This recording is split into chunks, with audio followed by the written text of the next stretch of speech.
Alam mo, Kaloy, huwag mo ko idadaan sa paganyan-kanya mo. Hindi ka naman nagsasabi kung ano nangyayari sa'yo. Anong gusto mo? Hulaan kung tumatakbo sa isip mo?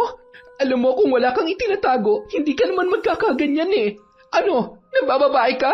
Meron bang iba? Nakikiusap ako sa'yo. Tama na, Ann. Kung alam mo lang kung paano ko pinagsisisihan ng gabing yun, hindi na kaya ng konsensya ko. Kaloy, huwag ka kasing praning. Dahil sa inaasta mo, lalo lang mahalata ng asawa mo. Tsaka, wala namang mawawala sa'yo kung pagbibigyan mo ulit ako. Wala namang makakaalam. Mag-iingat tayo. Sige na. Alam mo naman kung ano mangyayari kapag iniwasan mo ako. Alam mo, hindi ako nagbibiro. Kayang-kaya kong sirain ang pamilya mo. Isang text o tawag lang sa asawa mo, wala ka ng pamilyang uuwian. Pwede ba? Tumigil ka na nga sa kakasisi sa akin. Teka sandali, ano ba yan? Ang kati talaga. Aray, ang sakit ng tiyan ko. Ang hapde at sobrang kati ng balat ko. Kaloy, tulungan mo ako. An, may mga nana at uudang. Teka, bakit ang lalim ng sugat mo dito sa likod? Ang lansa at... Taon 2011, Quezon. Bandang 9:00 ng gabi, pagkaparada ng kani-kanilang jeep, matapos ang halos mahigit 12 oras na pamamasada, masaya pa ring nagkukwentuhan ang magkaibigan na sina Abner at Kaloy. Hawak na rin nila ang pera na pamboundary kay Mike, ang operator ng jeepney na kanilang pinamamasada. Halos 1 dekada na sila sa kanilang trabaho. Ang bilis ng panahon, no?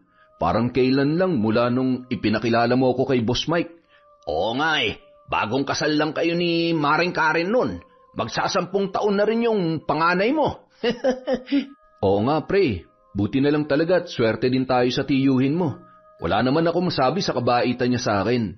Talagang mabait at matulungin lang si Tito Mike. Ganun talaga. Ano ba naman ang gagawin niya sa pera niya kundi ipantulong at, syempre, pinambababae. Siraulo ka talaga. Baka mamaya marinig ka nun. Nako, malabo. Busy yun sa bago niyang kinakasama eh. Ganun ba? Mukhang dito na nga umuwi. Nagsasama na pala talaga sila. Oo, batang-bata pa, no? Parang niya na ngang anak eh. Siyempre, papatulan niya talaga si boss. Gwapo na, may pera, tapos napakabait pa. Mukha namang hindi logi si Tito Mike. Kaso, bata pa eh. Siguradong maghahanap pa rin yan ng mas bata at alam mo na. Ay nako, luko-luko ka talaga. Kung ano-ano na naman yung pumapasok dyan sa utak mo. Baka pati yung chick niya pag-interesan mo ha. Napakasilosa pa naman ang asawa mo. Ito naman, masyadong pagod boy. Hoy siya, ikaw nang ulirang asawa. Alam mo, ganito lang ako, maloko magsalita pero hindi ko magagawang magloko o mambabae. Hanggang tingin lang tayo, tama na yun. Ayoko masira ang pamilya ko dahil lang sa mga pansamantalang kaligayahan. Hindi ba? Sakit lang sa ulo yan. Hayaan na natin si Chong. Malay mo seryosohin siya ng chick niya at mapangasawa niya yun. Ay nako, mahirap tumanda na may pera ka nga pero wala naman mag-aalaga sa'yo. Ay nako, totoo yan. Iba pa rin yung may asawa ka na dadamay at makakasama mo talaga. Halika na, iabot na natin tong boundary natin ngayon. Ay, nakakapagod. Buti na lang talaga, daming pasahero kapag may pasok. Oo nga eh, kaso bawing-bawi naman sa lintik na traffic na yan. Tsaka sa pagtaas ng krudo. Yan ang hindi nakakapagtaka.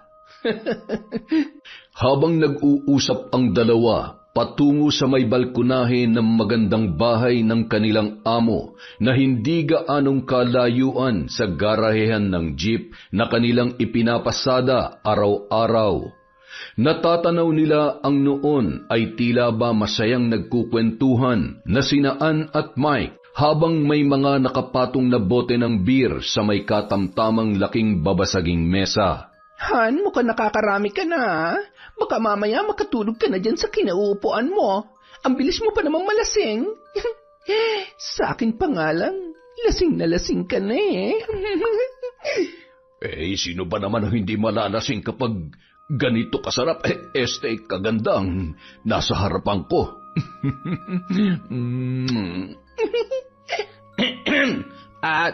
Chong, madam, magandang gabi ho. Pasensya na, mukhang nakaistorbo yata kami.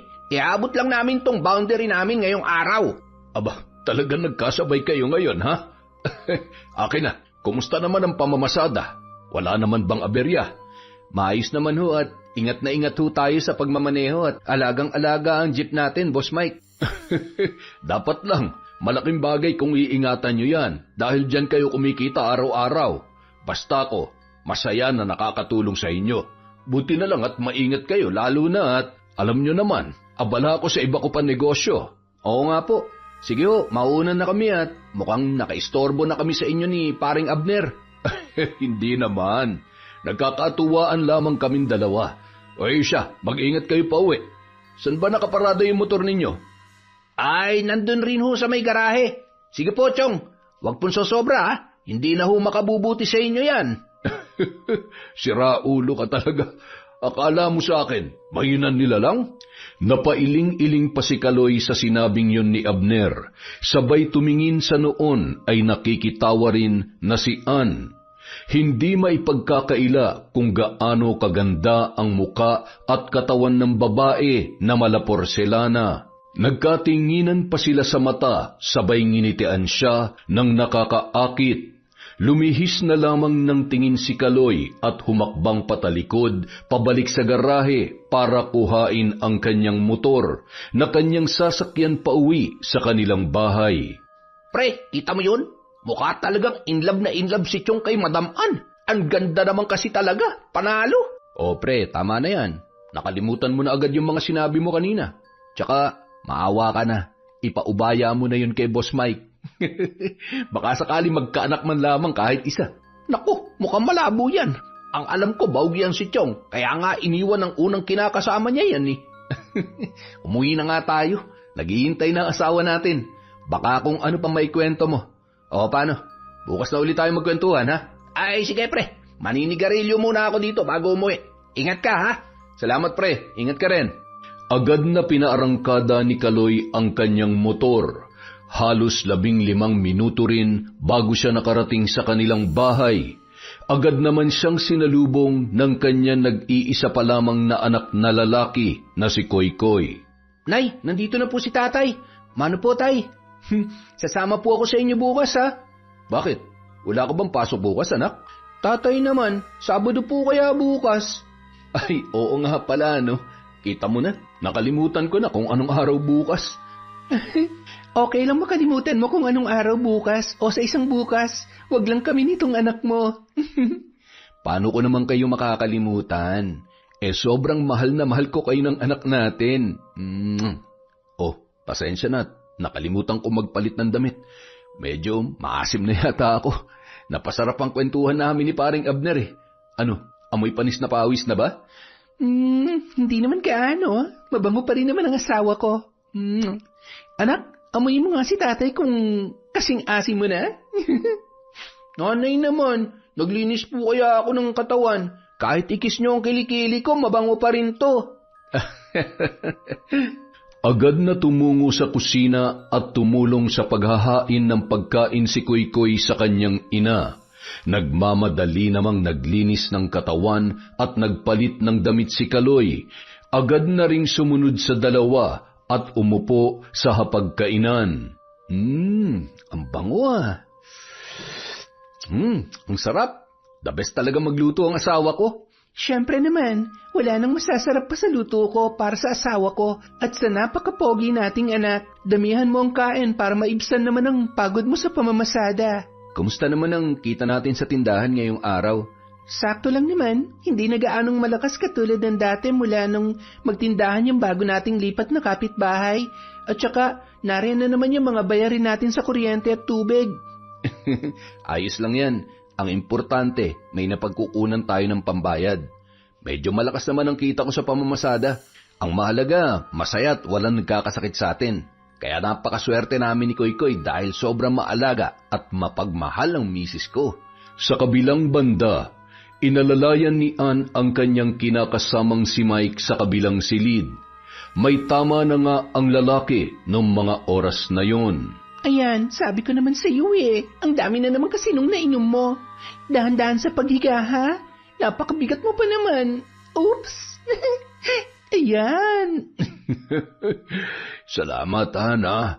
Sobrang swerte ko talaga sa'yo. Ikaw talaga? Siyempre naman dahil hindi ako magsasawang alagaan ka. Ay, teka lang. Inom ka muna ng tubig kahit konti lang. Sandali lang kukuha ko, ha? Bilisan mo lang, Han, at matutulog na tayo. Matutulog lang? Sandali lang, ha? Babalik ako agad. Puro ka lang naman ganyan. Hindi mo naman kayang panindigan. Wala man lamang kabuhay-buhay sa kama, kaya naman pala walang tumagal sa'yo. Ay, buti na lang talaga may nahihita ako sa'yo kahit papano. Pasalamat ka, mapera ka, dahil kung hindi, hindi ako magtitiis. Maghahanap na lang ako ng mas bata at magaling at mas yummy. Matapos kumuha ng tubig, may kung anong kinuha yon sa kanyang bulsa at binudburan ang inumin ni Mike. Pagkatapos, nagmadali na yung pumasok sa kwarto. Nandito na ako. Inom ka muna, Han. Dahil siguradong pagkatapos ng gagawin natin, mauuhaw ka lalo. Di ba? Ito na yata ang pinakamasarap na tubig na nainom ko. Pero syempre,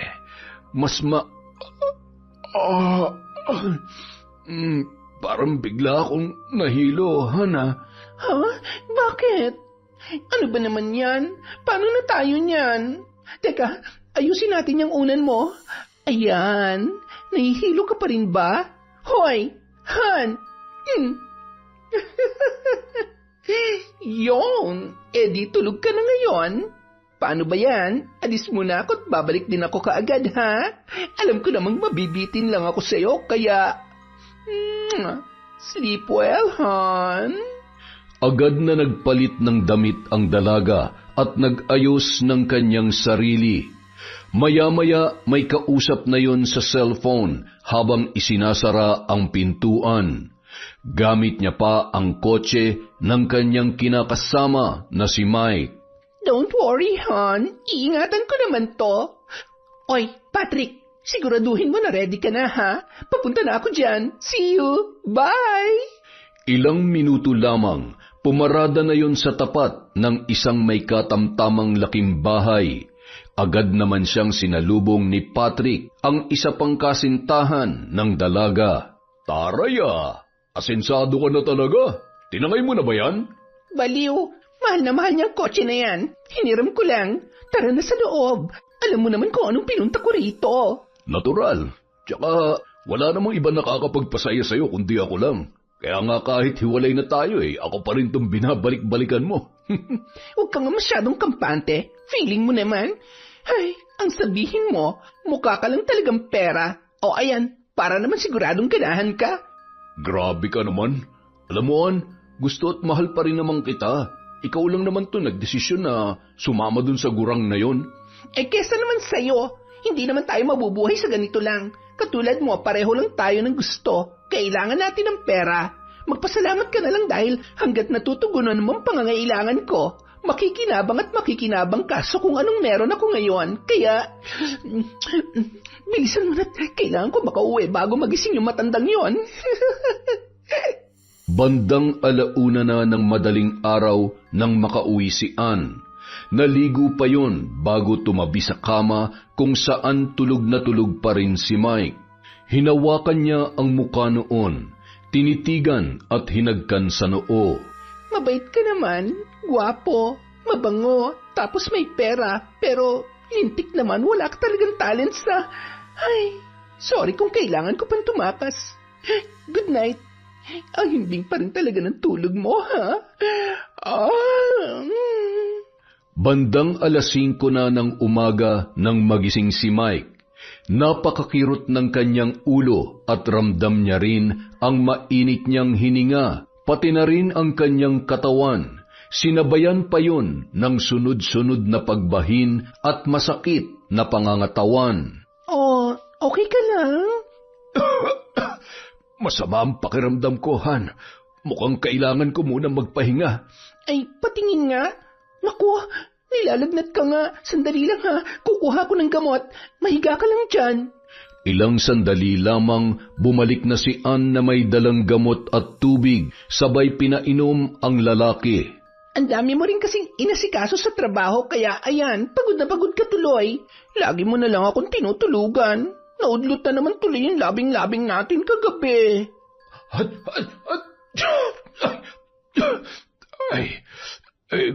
Pasensya ka na.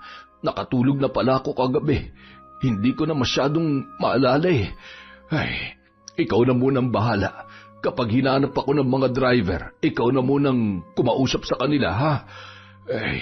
Bihira lang ako magkasakit, kaya lang talagang inaabot minsan ng 1 linggo bago ako makabangon.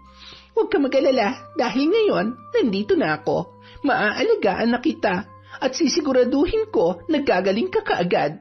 Remember, kailangan mong bumawi sa akin kapag magaling ka na, ha? Oo naman, pinapangako ko yan. Samantala, magkasamang dumating sa garahehan ng jeep, sakay ng motor ang mag-amang sina Kaloy at Koykoy. Oh, sumakay ka na dyan sa jeep, anak. Papasada na tayo. Mukhang ang aga ng ninong Abner mo, ah. Wala na yung jeep na pinapasada niya. Oo nga po, tay. Lagi po ba siyang mas maagang bumibiyahe kesa sa inyo? Ay nako, ngayon lang anak. Baka may planong umuwi na maaga mamaya ninong mo. O siya, sakay na't nang makarami tayo ngayong araw. Nagpalingon-lingon pa ang bata sa mga kabahayan na naroroon. Tay, ang gaganda po talaga ng mga bahay na nandito, no? Tsaka ang lalaki pa, lalo na po tong kay Mang Mike. Kapag malaki na po ako at may trabaho na, gusto ko po ganyan din kalaki ang ipapagawa kong bahay para sa atin. Tapos, bibilhan ko rin po kayo ng mas bagong jeep, yung sa inyo na po talaga. Ang bait naman talaga ng anak ko. Thank you anak ha. Basta galingan mo lagi sa klase at sipagan mo pa mag-aral hanggang sa makatapos ka.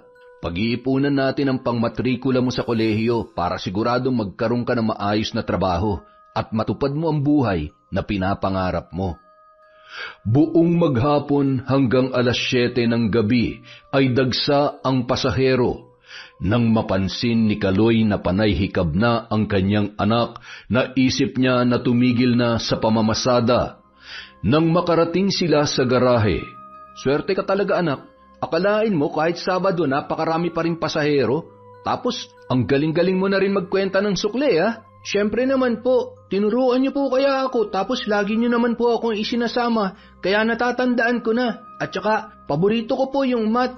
Pareho po tayong dalawa tay. Teka, iihi lang po muna ako ha. Dito nyo na lang po kaya ako hintayin sa motor natin. Ay, sige anak. Kunin mo na rin yung ibang gamit sa jeep. Yung maliit na bag na dala natin kanina at yung lalagyan ng tubig, ha? Opo, tay. Sige na po at ihing-ihi na po talaga ako. Nagmamadali naman na tumungo si Kaloy sa bahay ni na Mike. Sa tarangkahan pa lamang ay nakita niya na nag-aabang si Ann. Napakatamis ng ngiti nito at litaw na litaw ang kagandahan sa kabila ng medyo may kadilimang ilaw sa kanilang balkonahe. Magandang gabi po, madam. Si Boss Mike po. Nagpapahinga na sa kwarto. Masama ang pakiramdam kaya sa akin mo na lang iabot yung pera. Kakaalis lang din ni Abner. Upo ka muna. Mukhang pagod na pagod ka sa maghapong pamamasada. Gusto mo bang ikuha kita ng maiinom? Tinapay? Hindi na po. Ito na po yung pera, madam. Uwi na po ako kaagad kasi... alam mo, ayaw na ayaw ko sa lahat yung tinatanggihan ako. Naku, madam, bakit niyo po ginawa yun? Bakit? Hindi mo ba nagustuhan, Kaloy? Juicy ka pa? Kahit hindi mo sabihin, kitang-kita ko naman dyan sa mga mata mo na gusto mo rin yung ginawa ko. Alam mo, hindi na ako magpapaligoy-ligoy pa. Mula nung una pa lang kitang nakita, gustong-gusto na kita. Ngayon nga lang ako nagkaroon ng pagkakataon eh. Naku, pasensya na po, madam. May pamilya na po akong tao, kaya alam ko. At gusto kong malaman mo na hindi naman tayo magkakaproblema dahil wala naman akong planong agawin ka sa asawa at anak mo. Siguro naman gets mo na kung ano lang ang gusto ko. Ang laki pala ng mga braso mo at kahit pawisan ka na, mabango ka pa rin. Huwag ka mag-alala, hindi naman ako nagmamadali. Bibigyan kita ng pagkakataon para mag-isip. Alam mo, hindi mo ito pagsisisihan dahil nasisiguro ko na sa oras na pagbigyan mo ang gusto ko, hindi mo na ako makakalimutan. Naku, pasensya na po. Marami pa pong ibang lalaki dyan na mas gugustuhin ninyo. Sige po, aalis na ako. Alam mo, kapag ako nainis, gagawa ko ng paraan para mawalan ka ng trabaho. Kayang-kaya kong gawin yon. Kaya bago mo ako tanggihan, isipin mo muna ang kahihinatnan ng desisyon mo. Mula sa may tarangkahan, tinawag ni Kokoy ang kanyang ama nang makitang nakahawak sa braso nito ang babaeng kumakausap sa kanya. Tay, uwi na po tayo. Hinihintay na po tayo ni nanay. Bakit kaya niya hawak yung kamay ni tatay? Close ba sila? Nasaan kaya si Mang Mike? Agad namang lumapit sa kanya ang noon ay medyo balisa na si Kaloy. Tara na, anak. Tay, ano pong sabi sa inyo ng babae? Bakit ho siya nakahawak sa braso ninyo kanina? Anak, may sakit kasi si Boss Mike. Masakit daw yung braso. Kaya po pala. Kawawa naman si Mang Mike. Sayang naman, hindi ko tuloy siya nakita. Agad naman nang umalis ang mag-ama sakay ng kanilang motor. Nang makarating sa bahay, tila balisa pa rin si Kaloy. Umupo siya ng matagal sa sofa at nakatingin lamang sa isang direksyon. Ano nangyari sa'yo? Okay ka lang ba? Tay, kanina pa po kayo sa biyahe walang imik. Masama rin po bang pakiramdam nyo tulad ni Boss Mike? Hindi naman anak. Medyo napagod lang ako at medyo gutom na rin. Nakaluto ka na ba, mahal? Oo, maghahain na ako. Pahinga muna kayo at kakain na tayo. Ano bang nangyari kay Boss Mike? Kasi po, sabi nung magandang babae na kausap ni tatay, may sakit daw po. Magandang babae? Sino naman yon? Sino magandang babae ang tinutukoy ng anak mo? Tsaka, bakit nakikipag-usap sa'yo? Hindi ba naikwento ko na sa iyo yun? Yung tungkol sa bagong kinakasama ni boss? Maganda pala talaga. Opo, Nay, maganda. Maputi, tsaka ang iksi po ng suot. Yung short niya, hanggang dito po, tapos yung damit niya, hanggang dito lang. Tapos kitang-kita po yung... Anak, mabuti pa ikuha mo na ako ng tubig. Ang dami mong sinasabi, mamaya kung ano na naman ang isipin ng nanay mo. Mahal, hindi ko tiningnan yon, ha? Paano hindi mo tiningnan? Kausap mo nga kanina. Bakit parang masyado ka yatang defensive? Ikaw ha? Baka pinopormahan mo rin yon. Umayos ka. Mahal naman, sa tingin mo ba ipagpapalit kita sa kung sinong babae lang? Sabihin na nating tama si Kokoy na maganda yon o kung ano paman. Basta para sa akin, ikaw lang ang maganda. Asawa kita at sobrang mahal na mahal kaya kita. Kain na tayo, gutom na talaga ako O siya, tara na sa kusina. Basta wag na wag ka mambababae ha. At nako, naghahanap ka lang ng sakit ng ulo. Kokoy anak, kumusta? Napagod ka ba? Hindi naman po, Nay, pero nagugutom na po ako. Ano po ba niluto nyo? Siyempre, alam kong uuwi kayong gutom na gutom kaya nagluto ako ng paborito nyong sinigang. Wow! Salamat, Nay! Tay, paramihan tayo ng kain. Oo ba? Kaya mo bang higitan ng kain ni tatay? Ha? Masayang naghapunan ang pamilya habang patuloy sa pagkukwentuhan. Pagkatapos, nanood muna sila ng telebisyon bago natulog. Kinabukasan, maagang naghanda ng almusal at pambaon ni Kaloy ang kanyang asawa. Hindi sumama si Kokoy dahil sasamahan niya magsimba ang kanyang ina. Bago umalis, mahigpit na niyakap ni Kaloy si Karen at hinagkan. Mahal, kinakabahan ako. Parang may hindi ka sinasabi sa akin. Mahal naman, ano ba naman ang itatago ko sa'yo? Pambihira ka naman Hindi ba pwedeng naglalambing lang ako sa mahal kong asawa? Mahal, asawa kita. Ramdam ko naman kapag may hindi ka sinasabi. Tingnan mo ako sa mga mata. Mukha bang may tinatago ako? Mahal, ilang taon na tayong kasal, hindi pa rin buo ang tiwala mo sa akin. Tsaka, ano bang meron? Parang nagiging selosa na rin yata ang mahal ko Teka, mas lalo ba akong gumagwapo? Sira. Oo na nga lang. Hindi ako nagseselos at hindi kita pinag-iisipan ng masama. Pakiramdam ko lang, may gusto kong sabihin na hindi mo masabi sa akin. Wala nga. Kung meron man akong gustong sabihin, mahal na mahal kita. At sobrang nagpapasalamat ako na ikaw ang napangasawa ko. Paano? Alis na ako. Huwag nang mag-iisip ng kung ano-ano. Mag-iingat kayo ni Koy-Koy sa biyahe papuntang simbahan, ha?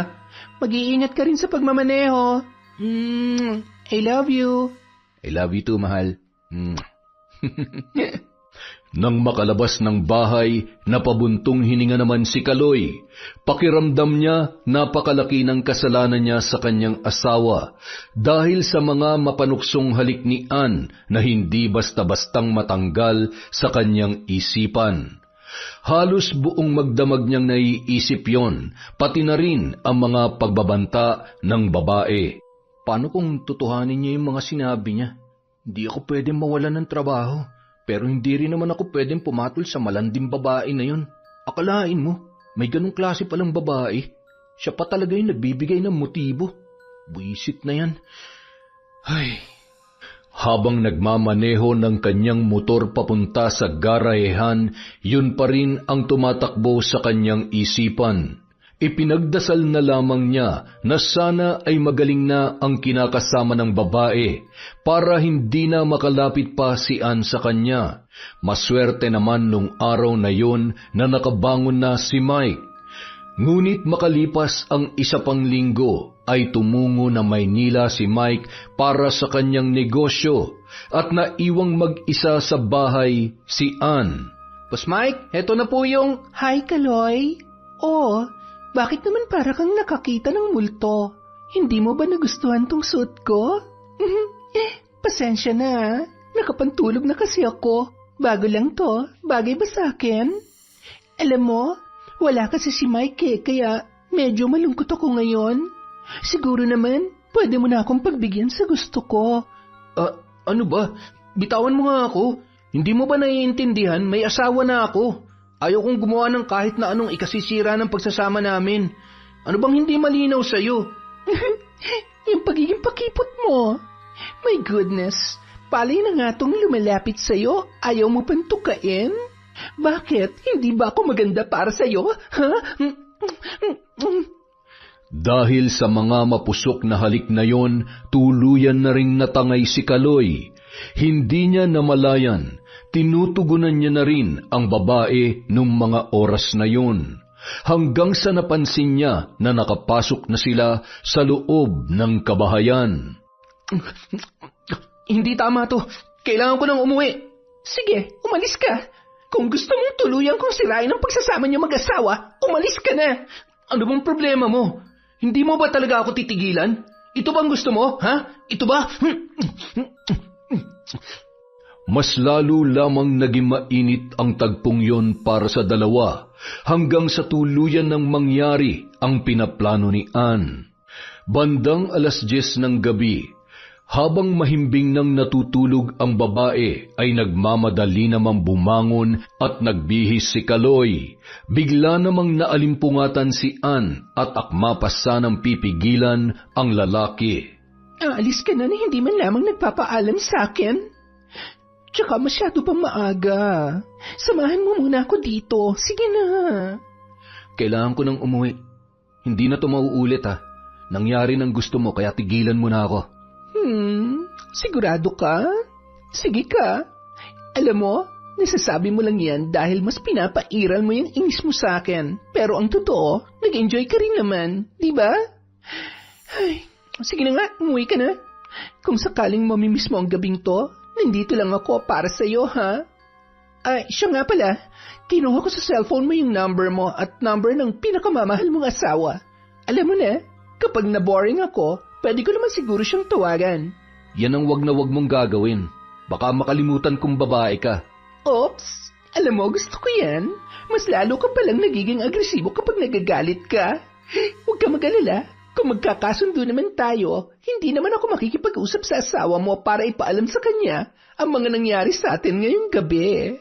Galit na galit, padabog na umalis si Kaloy at mabilis na pinaharurot ang kanyang motorsiklo. Nang gabing yon, mas lalong nagbago ang mga ikinikilos at pakikitungo ni Kaloy sa kanyang asawa at maging sa anak nito. Agad na pumasok yun sa banyo, dala ang tuwalya at naligo. Bakit ba kailangan mangyari to? Paano ko to sasabihin sa asawa ko? Sigurado hindi siya maniniwala sa akin. Mahal, okay ka lang ba? Bakit naliligo ka?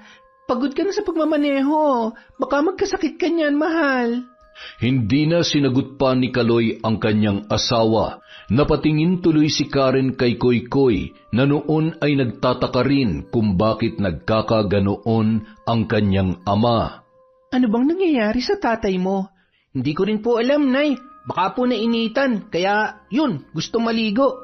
Hintayin nyo na lang po lumabas. Tara na po, maghahain na po tayo at mabilis lang maligo yan si tatay. Paglabas ng banyo, dumiretso na yun sa kusina, na puno ng katahimikan ang gabing yon. Si Karen naman nakikiramdam lamang sa kanyang asawa. Ganun din si Koykoy na noon ay palipat-lipat ang tingin sa kanyang ama at ina. Ano ba nangyari sa kanila? Magkagalit ba sila? Nag-away ba sila kagabi? Agad na tumayo si Karen na noon ay parang naluluhana sa inis. Anak, ikaw na magligpit ng pinagkainan, ha? May gagawin lang ako. Hindi niyo pa po natatapos yung kinakain niyo, Nay. Ubusin niyo po kaya muna. Ibigay mo na lang sa pusa, anak. Nawala na ako ng gana. Ano na naman ba? May ginawa na naman ba akong masama? Lintik naman, oh. Pagod na nga sa trabaho, pag-iisipan pa ng kung ano-ano. Alam mo, Kaloy, huwag mo akong dinadaan sa paganyan-ganyan mo, ha? Hindi ka naman nagsasabi ng kung ano nangyayari sa'yo, eh. Anong gusto mo? Hulaan ko kung anong tumatakbo sa isip mo? Alam mo kung wala kang itinatago, hindi ka naman magkakaganyan, eh. Ano? Nambababae ka? Meron ka bang iba? Ilang ulit ko bang sasabihin sa'yo? Wala. Bakit bang kulit mo? Dahil hindi ako manhid. Alam ko, ramdam ko na nagsisinungaling ka. Ang dumi-dumi ng utak mo. Wisit na yan. Nay, Tay, huwag po kayo mag-away. Nasa harapan po tayo ng pagkain. Pasensya ka na, anak. Kumain ka na lang dyan. Agad na tumalikod si Karen at pumasok sa kwarto at isinara ang pintuan. Sumunod naman si Kaloy at kinatok yun. Mahal, buksan mo to. Pasensya na, pagod lang ako. Di magpahinga ka dyan sa sofa. Ayaw mo bang pag-usapan to na maayos? Sorry na sa mga nasabi ko. At kung napagtaasan kita ng boses. Kung hindi ka rin naman magsasabi ng totoo, huwag na lang tayo mag-usap. Mahal naman. Wala naman kasi akong... Iyaan nyo na lang po muna si nanay. Kung gusto nyo po, doon na muna kayo sa kwarto ko. Sasamahan ko po si nanay. Ayaw ko pong natutulog siya nang umiiyak eh. Anak, galit ka rin ba sa akin? Hindi po ako galit sa inyo, Tay. Pero hindi ko po gusto na sinisigawan nyo si nanay. Hindi naman po kayo ganyan sa kanya eh. Hindi nyo na po ba mahal si nanay? Ha, Tay? Anak, mahal na mahal ko nanay mo. Nabigla lamang ako kanina. Hayaan mo, bukas kapag kinausap niya na ako, hihingi ako ng tawad sa kanya. Sorry anak ha, hindi na to mauulit pa. Mula nung gabing yun, hindi nag-uusap ng maayos ang mag-asawa. Tuwing darating si Kaloy mula sa pamamasada, nagkukulong ng kwarto si Karen. Si Koykoy ang naghahain sa kanyang ama at nagliligpit ng pinagkainan. Makalipas ang ilang araw. Ay, ang lakas naman ng trip ng nanay mo. Para namang napakalaki nung kasalanan ko. Paano kami magkakaayos kung iiwasan niya na lang ako? Ay, mga babae talaga, oo, kapag tinutoyo. Siya nga pala, Sabado na naman bukas. Sasama ka ba, anak? Hindi na po muna siguro, Tay. Tutulungan ko na lang po si nanay sa pagtitinda. Ay, sige, ikaw ang bahala. Magkampihan na kayo na nanay mo. Alata namang nagtatampo ka rin sa akin eh. Ako lang ba talaga may kasalanan? Labo nyo naman. Ako na nga dyan. Kaya ko naman maghain at magligpit ng pinagkainan ko. Ayun nga pala yung pera, ibigay mo yun sa nanay mo. Baka sakaling mabawasan yung init ng ulo niya. Hindi na lamang umimik pa si Kokoy. Maging ang bata ay napapansin rin na hindi ganun kung umasta ang kanyang tatay, lalo na kapag pagod yon. Yun din ang unang pagkakataon na nagsagutan ang kanyang mga magulang sa kanyang harapan. Pagkaalis ni Kaloy, siya namang dating ni Nanay Lourdes na may dalang isang piling na saging. Oh, ilaga mo itong manibalang na saging. Ay teka, tumingin ka nga sa akin. Anong nangyari dyan sa mga mata mo? Umiyak ka ba? Ay, wala ho, Tonay. May mga iniisip lang ho ako at saka nanood ho ako na nakakalungkot na palabas kagabi. Ay, ganun ba? Parang hindi naman mamamaga ang mga mata mo ng ganyan dahil lamang sa mababaw mong dahilan. Ngayon ka pa ba maglilihim sa akin? May mga nangyayari ba na hindi ko nalalaman? Pasok na ho muna kayo. Doon na lang po tayo mag-usap at baka may makarinig pang tsismosa dyan. Di pilipitin mo, di kaya putulan mo ng dila. Aba, hindi uubra sa akin yung mga ganyan. Nang makapasok sa loob ng bahay, muling nag-usisa si Aling Lourdes. Ay, Nay, ang totoo, may problema po kami ngayong mag-asawa. Mahigit 1 linggo na yata kaming hindi nag-uusap. Pakiramdam ko kasi may ibang kinalolokohan ng asawa ko. Bakit hindi mo siya tanungin? Nay, mahirap makipag-usap sa sinungaling at ayaw umamin. Ginawa ko na po yan. Nagalit pa nga at napagtaasan pa ako ng boses. Alam mo yun, halatang guilty na may ginagawa talagang masama. Kahit naman hindi siya umamin, marami pang paraan para malaman kung may tinatago talaga siya. Sundan mo. Bakuran mo kung kinakailangan. Hindi solusyon na hindi kayo mag-uusap. Alam mo, kapag nagsisinungaling ang kausap mo, huwag mong ipapahalata na hindi ka naniniwala para malaya mong malaman ang katotohanan. At saka, huwag ka na magtaka kung may babae nga ang asawa mo. Araw-araw siyang namamasada at maraming makikitang tukso sa kalye, lalo na sa mga pasahero. Gwapo kaya malakas ang loob naman babae. Sabi ko sa'yo huwag ka mag-aasawa na masyadong gwapo nang wala kang maging kaagaw. Nay, gwapo man o pangit, magloloko ko magloloko. Kesa naman pangit na nga niloloko pa ako tapos magiging kamukha pa ng anak ko. Kung sakali maghiwalay kami at least may gwapo kong anak. May punto ka naman dyan. Anak nga kita.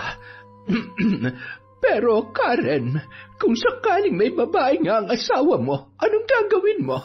Hahayaan mo na lang ba na masira ang pamilya mo nang dahil sa lintik na babaeng haliparot na yon? Nay, hindi ko alam kung anong gagawin ko sa oras na mapatunayan ko na tama ang hinala ko. Alam ko sa sarili ko na hindi ko nakakayanin pa makisama sa kanya kung sakali. Ginawa kong lahat, Nay. Binitawan kong pangarap ko nang ipinagbuntis ko si Koykoy. Naging mabuting asawa ko sa kanya at ina naman sa anak ko. Kaya kung mambababae siya, lintik lang ang walang ganti. Pareho silang mananagot sa akin. Kaya niyo namang gawin yon para sa akin, hindi ba, Nay? Yung babae lang ang babarangin natin, hindi yung asawa mo at baka pagdating ng huli, ikaw rin ang magsisi. Isa pa, kahit anong mangyari, tatay pa rin siya ng anak mo. Tsaka sa loob ng ilang taon yung pagsasama, naging mabuting ama at asawa rin naman siya. Alam mo, kung sakali man, sinusubukan lamang ng Diyos ang katatagan at katapatan yung mag-asawa. Huwag ka mag-alala, nandito lamang ako at hindi ko kayo pababayaan. Isipin mong makabubuti para sa pamilya mo. Bilang asawa niya, obligasyon mo na protektahan ang sagrado niyong pagsasama. Ikaw ang asawa kaya kahit anong mangyari, ikaw at ikaw lang ang may karapatan sa kanya. Matapos ang masinsinang pag-uusap, agad na rin na nagpaalam ang matanda matapos bigyan ng mahigpit na yakap ang noon ay tuluyan ng napapaluha na si Karen. Abala naman si Koykoy sa paglilinis ng kusina sa kanilang bahay. Abay, napakasipag naman ang apo ko. Apo, uuwi na ako. Sige po, Lola. Mag-iingat po kayo. Kahit papaano, naibsan naman ang bigat na nararamdaman ni Karen dahil sa pag-uusap nila ng kanyang ina. Napagdesisyonan niya na rin nakakausapin si Kaloy pag-uwi nito. Ngunit pagsapit ng gabi, matapos gumarahe, naabutan ni Kaloy sina Mike at Abner na noon ay nag-iinuman. Katabi naman ni Mike si Ann na noon ay nakatungo at nakayapos sa lalaki. Napangisi pa yon nang matanawan si Kaloy na paparating. Magandang gabi, boss. Buti naman po at nakabalik na kayo. Oo, kailangan na dahil miss na miss ko na tong honey ko. Isa pa, meron din akong dapat na asikasuhin dito. O siya, maupo ka muna. Tumagay muna tayo. Matagal na rin tayong hindi nakakapag-inuman at nakakapagkwentuhan. Oo nga pre, upo ka muna. Para naman hindi lang akong uuwi ng lasing at mapapagalitan ni Mrs. Ay, sige. Pero maya-maya po mauuna na ako. Medyo tinotoyo yung asawa ko nitong nakaraan baka naman may ginawa kang kasalanan. Oo nga naman. Alam mo naman kami mga babae. Malakas ang pakiramdam namin kapag may iba kayong kinalolokohan. Mabuti na lang sa akin lang baliw na baliw tong si Mike. Hindi ba, Han? Oo naman. Kontento na ako sa iyo at walang ibang dahilan para magloko pa ako. Baka tamang hinala lang naman si Mare. Alam ko namang good boy ka at wala sa bokabularyo mo, mambabae. Baka naman nakukulangan lang ng atensyon. Alam mo, kahit may mga anak na tayo, gusto pa rin nila na paminsan-minsan, pinaparamdam natin sa kanila yung pakiramdam nung nililigawan pa lang natin sila. Ilabas mo, pre. Mag-date kayo. Alam mo, sa sitwasyon ko na saksakan ng selosa ang asawa ko, hindi ako nauubusan ng pakulo. Salamat, pre. Hayaan mo't gagawin ko yan. Matagal na nga ring hindi ko siya nailalabas Babawi ako sa asawa ko. Napairap naman ng dalaga, sabay tingin sa kawalan. Tingnan ko lang kung makakabawi ka pa sa asawa mo. Ngayon pa ba ako pakakabog? Masyado na akong nag-enjoy para magparaya pa at pumayag na hanggang doon na lang yon. Patuloy sa pagkukwentuhan at pag-iinuman ang mga kalalakihan hanggang sa tamaan ng kalasingan si Mike at inihatid pa yun sa kwarto ni Kaloy at ng pamangkin nito na si Abner. Pagkatapos ay nakatanggap si Abner ng tawag mula sa kanyang asawa. Ay, sabi ko na nga ba hindi pa ako nakakauwi, nagbubunga nga na. Paano na lang kaya kapag nasa bahay na ako? Sige na pre, mauna na ako. Madam, uwi na ho ako Kayo nang bahala kay Chong. Oh, sige, umuwi ka na. Makikisuyo naman ako, Kaloy. Pwede mo ba akong tulungan magligpit? Pakidala mo naman to sa kusina, pre, mauna na ako, Tumango na lamang si Kaloy at kumaway, sabay nagmamadaling iniligpit ang mga baso at lalagyan ng pulutan.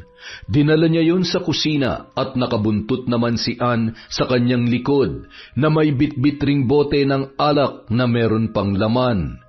Inilapag yon ng babae sa mesa at agad na lumapit kay Kaloy na nasa bandang lababo. Niyakap niya yon habang nakatalikod at pilit namang tinatanggal ng lalaki. Ano ba? Hindi mo ba talaga ako titigilan? Hindi ka ba natatakot mahuli ni Boss Mike? Paano naman tayo mahuhuli ng isang laseng at tulog na tulog? Hindi na nga nun magagawang bumangon sa kinahihigaan niya Kaloy, huwag mo nga ako masyadong pahirapan. Kunwari ka pa. Alam ko naman kahit paano namimiss mo rin ang gabing naangkin mo ang katawan ko. Nakikiusap ako sa iyo. Tama na, Ann. Kung alam mo lang kung paano ko pinagsisihan ng gabing yun, hindi na kaya ng konsensya ko. Kaloy, huwag ka kasing praning. Dahil sa inaasta mo, lalo lang mahalata ng asawa mo. Tsaka wala namang mawawala sa'yo kung pagbibigyan mo ulit ako. Wala namang makakaalam Mag-iingat tayo. Sige na. Alam mo naman kung ano mangyayari kapag iniwasan mo ako, di ba? Alam mo, hindi ako nagbibiro. Kayang-kaya kong sirain ang pamilya mo. Isang text o tawag ko lang sa asawa mo, wala ka ng pamilyang uuwian. Hinawakan ni Ann ang muka ng lalaki at tinitigan ang mapupungay na mga mata noon na tila ba punong-puno ng pagkamuhi sa kanya. Ngunit nang lumapit ang mga labi nito ay muli na naman siyang natangay sa tukso at muling pinagbigyan ang gusto ng babae nung gabing yon. Hanggang sa natagpuan nila ang kanilang mga sarili sa sofa at doon ay mainit na pinagsaluhang muli ang gabing yon. Nang magising si Ann, wala na si Kaloy sa kanyang tabi. Napangisi yon at agad na nagbihis ng kanyang damit. Sabi ko na nga ba, hindi niya ako magagawang tanggihan. Tuluyan na siyang nahulog sa bitag ko. Makapunta na nga sa silid ni Tanda. Isa sa mga araw na ito, hindi ko na kailangan pampilitin si Kaloy dahil siya na mismo maghahabol sa akin. Samantala. Bakit ngayon ka lang? May alak ka pa. Saan ka ba nakipag-inuman? Huwag ka mag-alala, sina Boss Mike at Abner lang ang kainuman ko. Napasarap ng kwento kaya ngayon lang ako nakauwi. Kumain ka na ba? Oo. Saan? Hindi pa pala pero nabusog naman ako sa pulutan namin. Teka, di ka nagalit sa akin? Hinintay nga kita para mag-sorry at magkausap sana tayong dalawa. Ayaw ko namang kung saan pa mauwi ang simpleng pagtatalo natin. Ay, maupo ka nga muna rito. Mahal, kahit anong mangyari, ikaw lang ang mahal ko. Asawa kita at hinding-hindi kita ipagpapalit sa iba. Basta magtiwala ka lang sa akin. Mahigpit na niyakap ni Karen ang kanyang asawa. Taliwas man ang kanyang kutob sa sinasabi at ikinikilos nito, ay kinakailangan niyang tanggapin ang paghingi noon ng tawad. Nang gabi rin yun. Mahal, inaantok ka na ba? Oo. Bakit? May gusto ko bang sabihin at pag-usapan pa? Wala naman. Ano kasi, namimiss lang kita. Matapos sabihin yun, mapusok niyang hinagkan ang kanyang asawa. Mahal, sandali. Ano ba nangyayari sa'yo? Bakit parang ibang-iba kayata ngayon? Ha? Anong iba? Hindi ba pwedeng namiss lang kita? Ay, sige na nga, matulog na nga lang tayo. Mahal, hoy.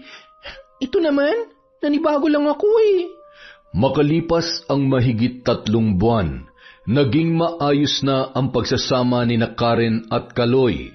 Akala ng babae, nagsasabi talaga ng totoo ang kanyang asawa, lalo na't bihira lang yun kung umuwi ng alanganing oras, madalas 1 beses lamang sa 1 linggo. Lingid sa kanyang kaalaman, tuluyan na naging mas malalim ang ugnayan ni Naan at Kaloy nung mga panahon na yon.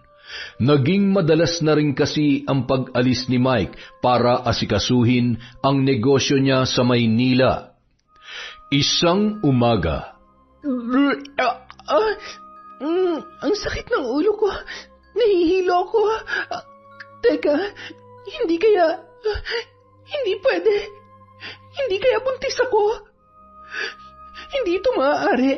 Hindi niya ako maaaring mabuntis. Mapapatay ako ni Mike. Kung sakali man, hindi pwedeng matuloy ang bata na nasa sinapupunan ko. Kailangan kong tulong ni Aling Shedeng. Nung oras ding yun, naiirita pang lumabas ng bahay si Ann. Nakita niya na tinanghali na si Kaloy at kasama pa ang asawa nitong si Karen. Nilapitan niya ang mag-asawa. Hi! Ikaw ba si Karen? Opo, ako nga po. Baka naman gusto mo kayo ipakilala sa kanya, Kaloy. Mahal, si Ann. Asawa ni Boss Mike. Ikaw pala yon. Magandang umaga po. Parang namumutla ho kayo. Masama po bang pakiramdam ninyo? Wala to. Medyo nahihilo lang. Naparami ang inom ko kagabi eh. Sige na, maiwan ko na kayo. Natutuwa akong makilala ka, Karen. Matamis ng ngiti lamang ang itinugon nito sa kanya. Ang ganda pala at ang bata-bata pa ng asawa ng boss mo. Oo, maganda. Pero, syempre, wala nang mas gaganda pa sa asawa ko. Makalipas ang 1 linggo, dumalaw si Karen sa bahay ng kanyang nanay Lourdes. Habang nag-uusap ang dalawa sa balkonahe, may nakita ang matanda na pumasok sa tarangkahan ni Aling Shedeng. Mukhang isang buhay na naman ang sasayangin ni Shedeng. Mas gugustuhin ko pang mambarang kesa pumatay ng inosenteng sanggol. Wala ding konsensya ang mga babaeng lumalapit sa kanya. Ay, sariling laman at dugo ay nagagawang... Dalaga pa lang ho ako, ginagawa niya na yan. Hindi pa rin pala siya tumitigil. Sinabi mo pa, nakita mo ba yung pumasok kanina? Ang ganda pa naman din. Sigurado nagtatrabaho yun sa bar. Hindi ko lang ho masyadong napansin. Bahala siya. Sila naman ang magbabayad sa kasalanan nila. Nang pauwi na sana si Karen ay nagulat siya nang makita ang noon ay palabas din sa tarangkahan na si Ann. Kapansin-pansin ang dahan-dahan na paglalakad noon. Napaatras siya at napakubli sa may halamanan. Tinanaw niya yon hanggang sa makasakay ng kotse. Hoy, ano pang ginagawa mo dyan? Nay, kilala ko yung babae na tinutukoy niyo. Siya yung asawa na may-ari ng jeep na pinapasada ni Kaloy. Ano? Ay, teka, bakit niya naman ipapalaglag ang bata? Nay, sa pagkakaalam ko, baog po si Boss Mike. Kung ipinalaglag niya yung bata, ibig sabihin, iba ang ama nun. May iba siyang karelasyon maliban kay... Oh, bakit? Bakit parang kinabahan ako bigla? Hindi kaya... Iniisip mo ba na may relasyon ang babae na yun at ang asawa mo?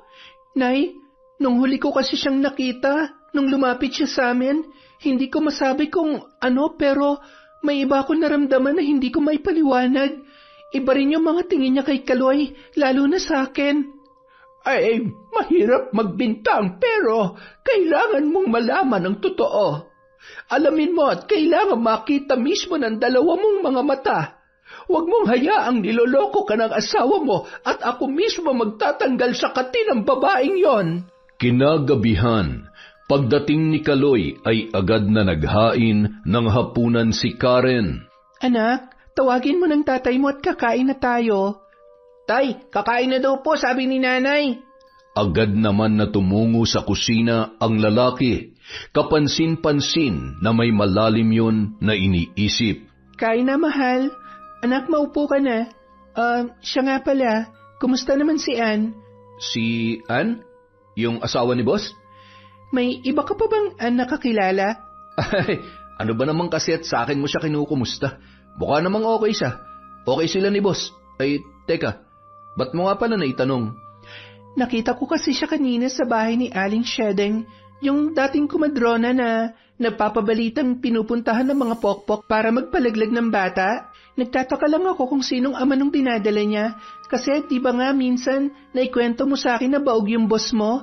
At saka kung si Boss Mike ang tatay, bakit niya naman ipapalaglag? Sa tingin mo, may ibang lalaki kaya si Ann?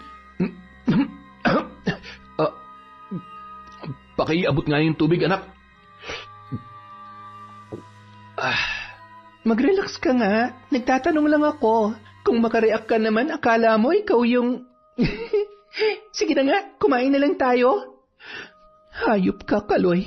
Huwag ko lang malaman na ikaw ang ama ng batang ipinalaglag niya at may relasyon nga kayo ng babaeng yon. Hindi kita mapapatawad.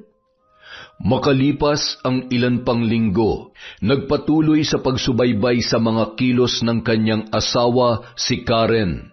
Dumating sa punto na nagmamasid na siya sa labas ng bahay at sa mga lugar kung saan posibleng nagkikita ang dalawa.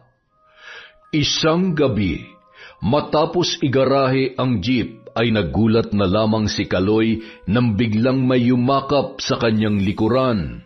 Ann, anong ginagawa mo dito? Umalis na naman ba si boss? Baka may makakita sa atin. Kahit kailan talaga hindi ka nag-iingat. Anong hindi?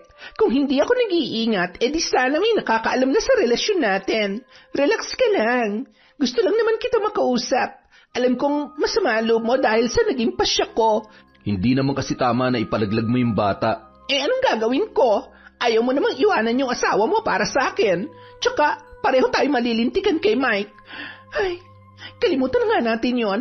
Basta ngayon, ang gusto ko lang, maramdaman ko ulit ang init ng iyong pagmamahal.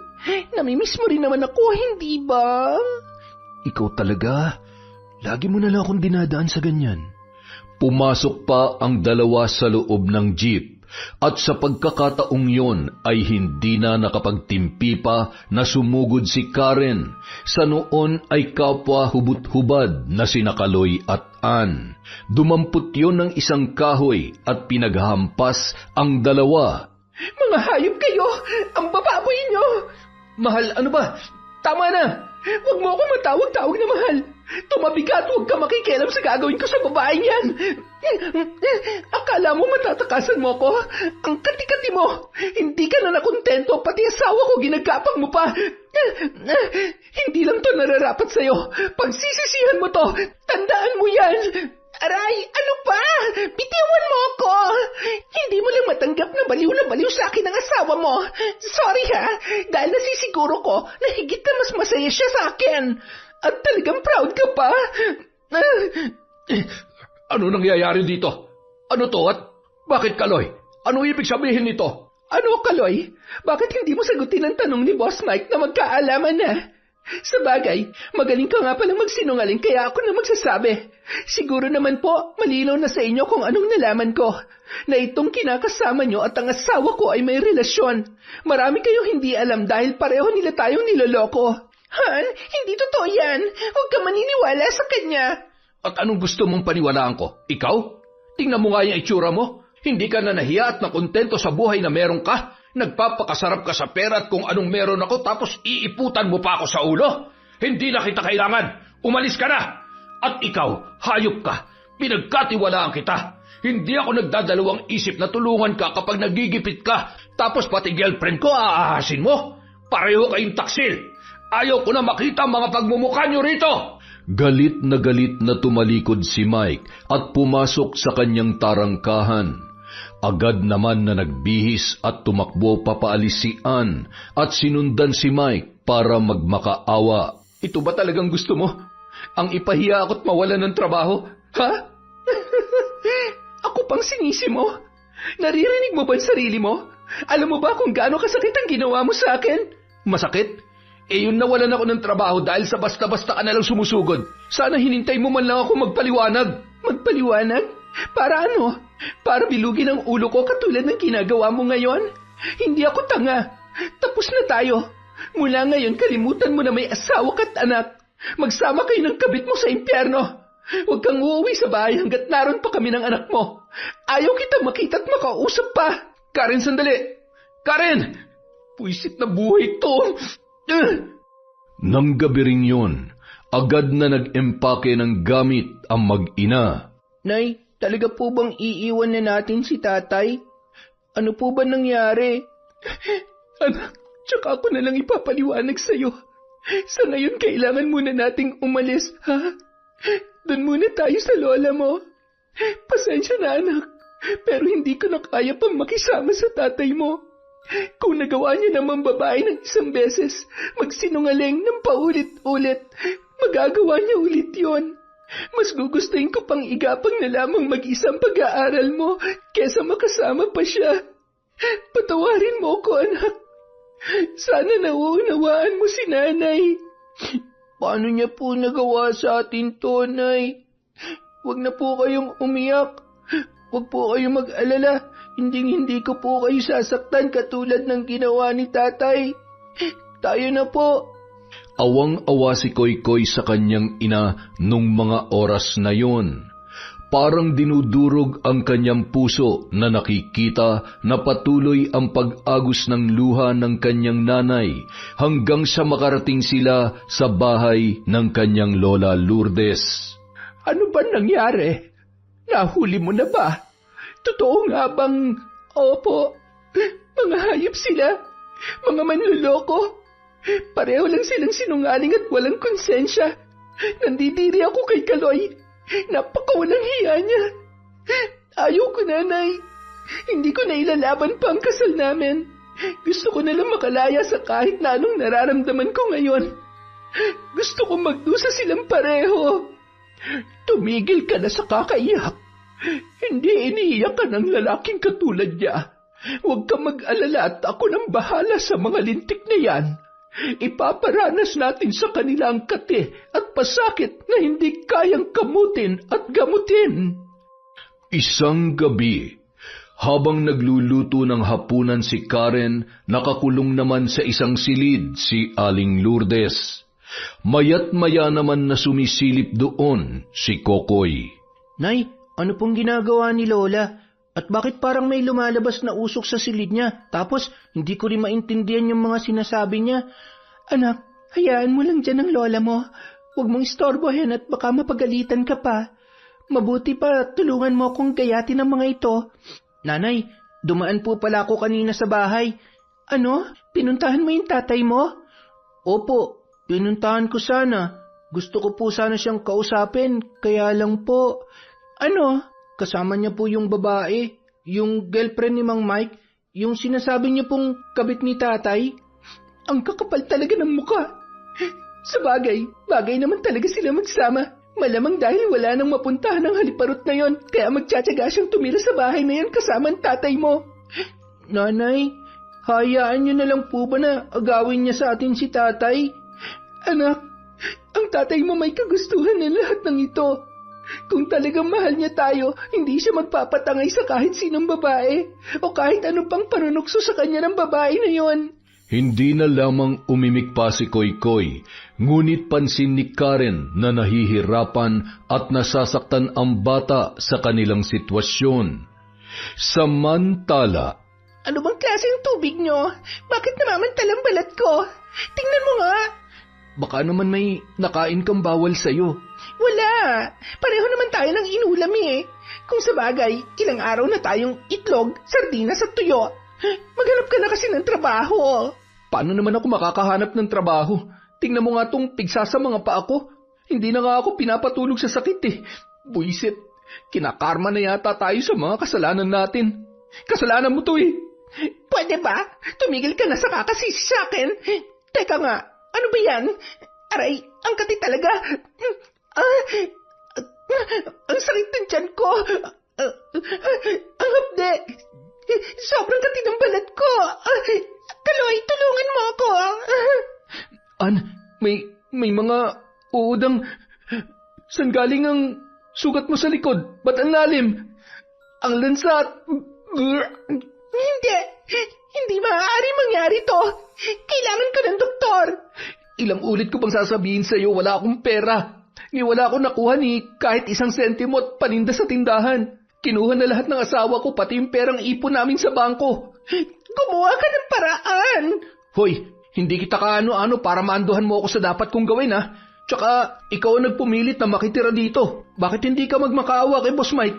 Malay mo, maawa yun, tsaka tulungan ka pa rin niya. Kailangan ko rin ayusin ang buhay ko. Hindi pwedeng ganito na lang ako. Kailangan kong bumawi at ibalik ang tiwala sa akin ni Karen. Kaloy, nahihirap akong huminga. Pwede ba huwag ka nagbibiro ng ganyan? Huy, gumising ka! nagsisigaw si Kaloy at isa sa kanilang mga kapitbahay ang tumulong para madala sa ospital ang babae. Ngunit hindi rin yun tinanggap. Marami ang nagsabi na hindi doktor kundi albularyo ang kailangan nila. Halos magpumalahaw at paika-ika naman si Kaloy dahil sa kanyang iniindang pigsa. Sakay ng tricycle, magkasama nilang tinungo ang isang albularyo, ngunit bigo nilang maabutan yon. Halos hindi na maimulat ni Ann ang kanyang mga mata na may lumalabas na nana at dugo. Namamaga ang labi at punong-puno na rin ng malalaking butlig at kulugo ang muka ng babae. Hindi ko na kaya. Napahagulhol na lamang si Kaloy dahil sa takot, lalo na kung gaano kabilis ang pangyayari at makita kung paano namatay si Ann. Nababatid niya na may kinalaman ang kanyang asawang si Karen sa mga nangyayari sa kanila. Wala na siyang maisip na paraan nung mga oras na yon, kundi ang humingi ng tulong kay Abner. Agad naman siyang pinuntahan ng kanyang kaibigan. Hindi ko alam kung anong pumasok dyan sa kukote mo, pre. Paano mo nagawa yun? Kung makapagsalita ka nun, parang hindi mo kayang gumawa ng kalokohan. Tapos ngayon, malalaman ko, ikaw pala tong... Ay, pasensya na, pero wala akong may papahiram sa'yo. Minsan na kitang tinulungan, pero hindi mo naman yun pinahalagahan. Mabuti na lamang, tinulungan siya ng mga opisyal ng barangay na ipagbigay alam sa mga kamag-anak noon ang nangyari.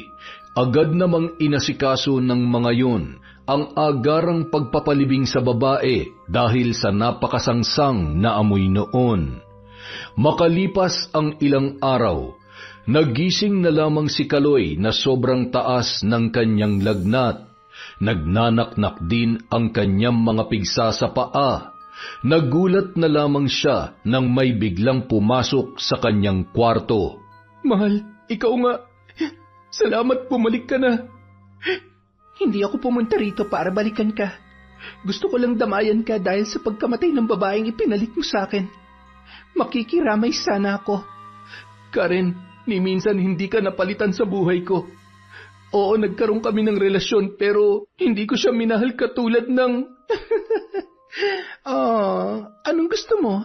Matouch ako dyan sa mga sinasabi mo? Akala mo ba talaga madadaan mo ako sa matatamis na salita? Huwag mo akong gawing uto-uto katulad ng ginawa mo sa akin noon. Alang-alang sa anak natin, nakikiusap ako. Tulungan mo ako. Bakit naman kita tutulungan? Alam mo ba kung gaano kasaya na makita kang nahihirapan? Wala pa nga yan eh. Pasasaan ba't katulad ng kabit mo, mamamatay ka rin? Talaga bang wala ka na ni katiting na pagmamahal at awa para sa akin? Ikaw ba may kagagawa ng lahat ng ito? Anong ginawa mo? Pinakula mo ba ako? Pinabarang? Ano? Kapag sinabi kong oo, may magagawa ka pa ba para isalban sarili mo? Ha? Magdusa ka! Napakawala mong puso para gawin sa akin to. Ikaw ang naging dahilan kung bakit naging matigas ang loob ko. Sa oras na malaman ni Koy-Koy ang ginagawa mo sa akin, siguradong kabumuhian ka niya. Mamamatay tao! Sabihin mo na kung anong gusto mong sabihin.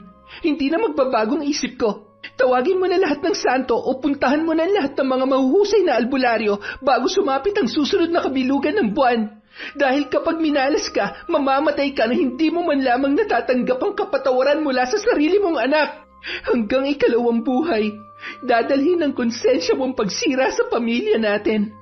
Wala kang ibang dapat sisihin kundi ang sarili mo lang dahil marupok ka, dahil sinungaling at taksil ka. Karen, huwag mo akong iwan, Karen. Patawarin mo ako.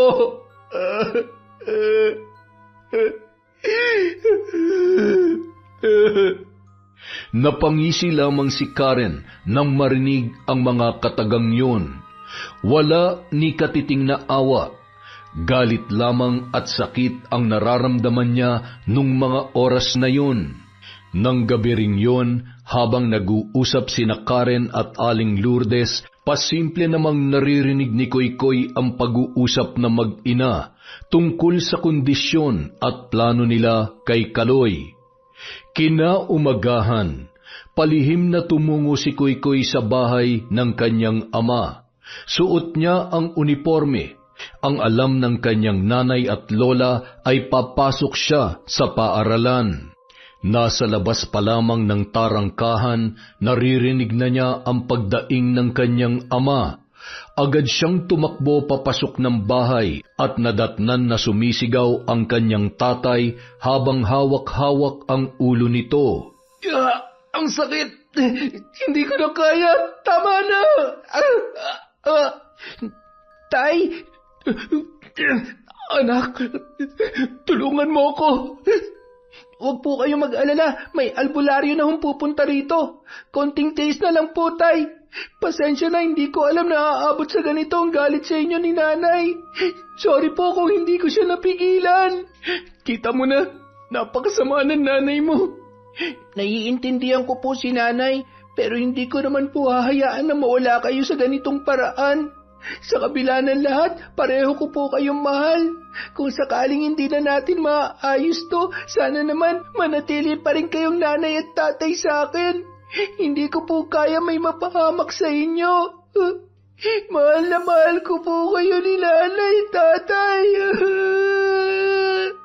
Habang nag-uusap ang dalawa at mayat-mayang pagdaing ni Kaloy, siya namang pagdating ng albularyo na pinakiusapan ni Koy-Koy na gamutin ang kanyang ama. Hindi madaling tanggalin ang sumpa ng mambabarang na may gawa nito. Kung hindi ko siya mapapasuko, hindi niya tatanggalin ang sumpa sa tatay mo. Masyado siyang malakas, ngunit anong laban niya sa amang makapangyarihan? Isa lamang sa amin na maaari magtagumpay at naway gabayan ako ng Diyos na mapagaling ka. Ano pong mangyayari sa mambabarang kapag nilabanan niyo siya? Maaari kong ibalik sa kanya ang ginawa niya sa kanyang biktima at kung mamalasin, ay maaari niyang ikamatay yon. Po, hindi po pwede. Bigyan niyo lamang po ng pansamantalang lunas si tatay. Ako na pong bahalang kumausap sa mambabarang. Ano? Kilala mo mambabarang na ito? Gaano ka kasigurado na mapapapayag mo siya? Basta ako na pong bahala. Maiwan ko na po muna kayo. Ipangako niyo po sa akin na wala po kayong gagawin na kahit ano hanggat hindi po ako bumabalik. Nagmadaling umuwi si Koykoy sakay ng tricycle, at laking gulat naman ng mag-inang sina Aling Lourdes at Karen sa pagdating ng noon ay hangus na si Koykoy. Apo, ano ba't umuwi ka na? Wala ka bang pasok? Nay, Lola, alam ko po magagalit kayo sa akin, pero ang totoo po, galing po ako kay tatay. Alam ko rin po na binarang niyo siya, kaya siya naghihirap at nagkaroon ng malubhang karamdaman. Nay, kailangan niyo po bang gumanti sa ganung paraan? Nay, Lola, nakikiusap po ako. Huwag niyo na pong ituloy ang plano niyong pagpatay sa kanya. Bigyan niyo po silang pagkakataon na itama ang mga pagkakamali niya. Kung hindi niyo na ho kayang patawarin si tatay, naiintindihan ko po. Pero huwag niyo naman po hayaan na mawalan ako ng ama ng tuluyan. Hindi naman po may tatama ang pagkakamali niya kapag pinatay niyo siya eh. Nanay, pakiusap po. Makinig po kayo sa akin. Huwag na po kayong gumawa ng kasalanan dahil lang sa galit at nasaktan kayo. Minahal niyo din naman po si tatay. Asawa niyo pa rin po siya. Masisisi mo ba ako, anak? Nasaktan ako. Para niya na akong pinatay nung gabing nahuli ko sila ng babae niya.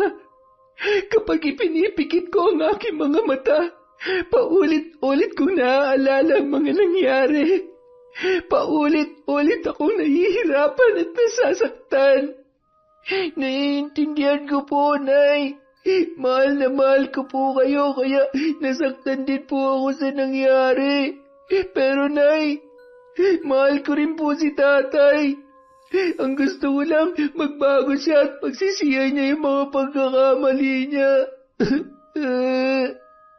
Nay, pangako niyo sa akin na babawiin niyo ni Lola yung sumpa. Lola! Nay! Wala nang nagawa pa ang mag-inang sina Lourdes at Karen, kundi ang yakapin na lamang si Koykoy nung mga sandaling yon, habang naninikluhod para sa buhay ng kanyang ama. Patawarin mo ako, anak. Nasaktan lamang ako. Pero tama ka. Masyado ako nagpadala sa galit. Huwag ka mag-alala. Higit na mahalaga para sa akin kung ano makakabuti para sa'yo. Mahal na mahal kita, anak. Ikaw na lang ang meron si nanay. Patawarin mo sana kami ng lola mo kung inililihim namin ang bagay na ito. Samantala, Hindi naman sa pinakikialaman ko ang buhay mo, pero ano bang nagawa mo't umabot ka sa puntong ito? Talaga bang asawa mo may pakana ng lahat ng ito? Babaero ka siguro, ano? Isang beses lang ako nagloko at pinagsisihan ko na yun. Pinagsisihan kasi nahuli ka, hindi ba? Kung hindi ka nahuli, tuloy-tuloy pa rin ang pambababae mo. Tarantado. Ayan, tingnan mo kung gaano kagrabe. Pwede nang ilibing ang kalahating katawan mo. Bulok na, oh. Pati yung pribadong parte ng katawan mo ay hindi pinalagpas. Sa bagay, malamang yan talagang puntiryahin niya. Huwag kasing basta-basta gagawa ng kalokohan. Tulad yan, paano na lang kung hindi siya madaan sa pakiusap ng anak mo? Sa hukay ang bagsak mo. Hindi ako pwede mamatay. Gusto ko pa mabuhay at makasama ang anak ko. Kahit yung anak ko na lang. Kung hindi ka pa magkakaganyan, hindi ka patatablan ng takot. Hay nako, kung sakaling magaling ka na, mambababae ka ulit. Yun ay kung hindi ka pa nadadala. Paano ba yan? Wala pa yung anak mo. Baka naman hindi na bumalik yon. Ilang sandali pa, dumating na si Koykoy at hinawakan niya ang kamay ng kanyang ama. Tay, napapayag ko po sila lola at nanay. Babawiin na po nilang sumpa. Pero wag po sana kayong gagawa ng kahit na ano na mas ikagagalit ni nanay. Umiwas na lang po kayo kung kinakailangan. Naniniwala po ako na darating ang araw, mapapatawad ka rin po niya. Ang mahalaga po sa ngayon, buhay kayo at nandito pa rin naman ho ako para sa inyo, tay. Salamat anak. Salamat dahil sa kabila ng mga kasalanan ko ay hindi mo pa rin ako itinakwil at pinabayaan. Mahal na mahal kita.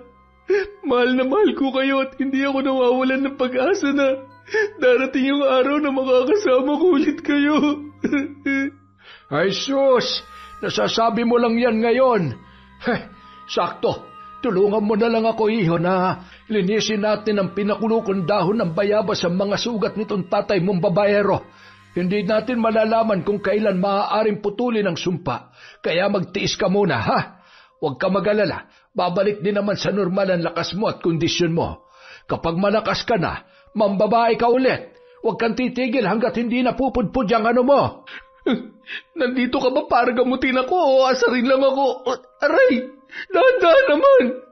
Makalipas ang 1 taon, sa araw ng pagtatapos ni Koykoy sa elementarya, nakamasid lamang mula sa malayo ang kanyang ama habang pumapalakpak.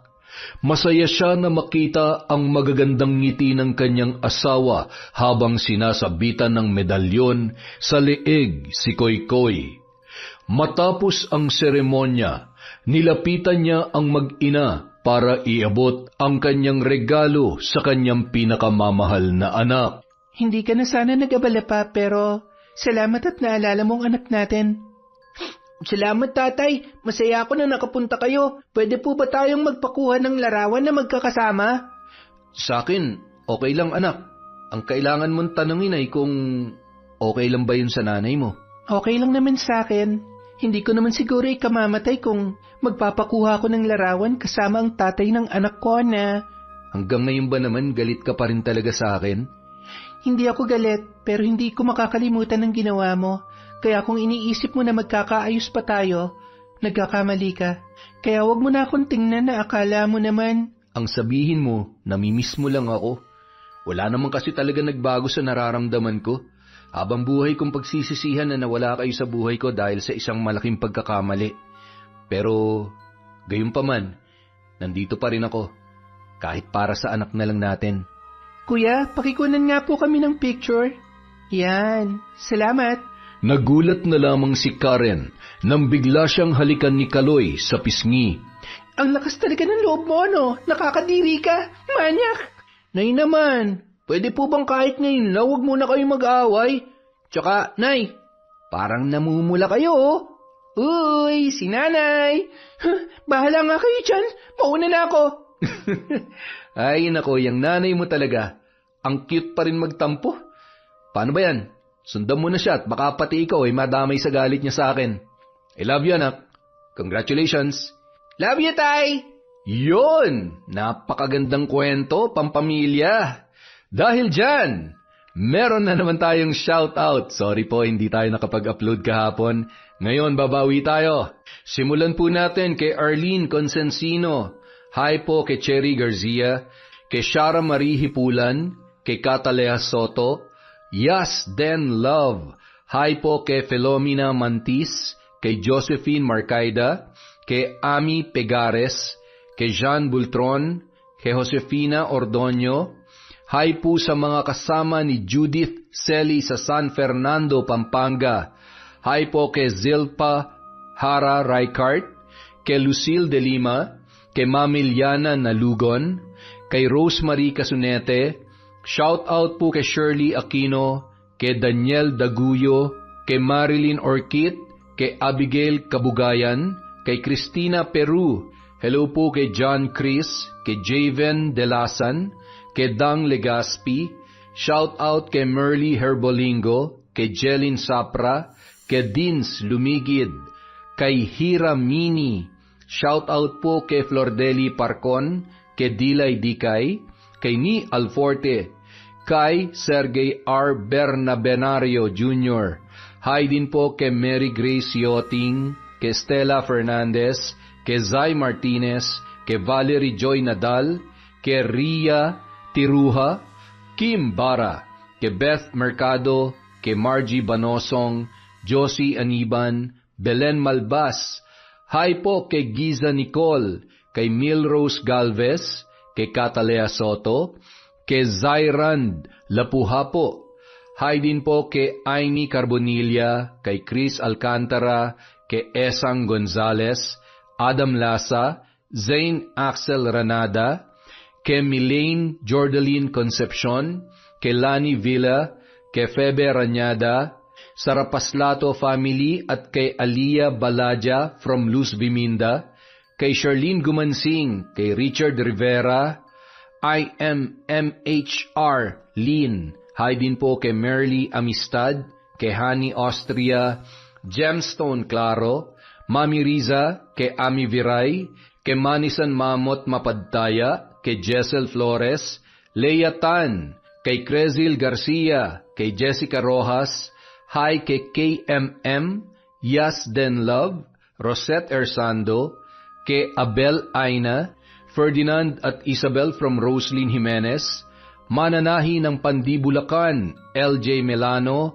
Borbor, Tibong, Ilong at sa Mercado family from Darwin Mercado. Hi po kay Vicky Abut, kay Tats 765, Aida Sikander, shout out kay Amy Carbonilla, kay Neneng Maria Love, kay Roman Estrada, kay Marian Laborte, kay Hana Maylin Sesgundo, Edgardo Fontanilla, Ronnie Castro, Dimples Yumi, Idol. Hi din po kay Gemma de Ocampo, kay Nur OFW Riyadh, kay April Joy Principal, kay Marideth Jurila, kay Arlene Castro Ramos, kay Chander de Guzman, kay Jennifer Ngoho, kay Kuis Xiao TV, kay Jerilyn Bayron, kay Finky Rusi 14, Gay Somojo, at kay Chris Girl 5. Maraming salamat po sa walang sawang pagsuporta sa Kwentong Enteng.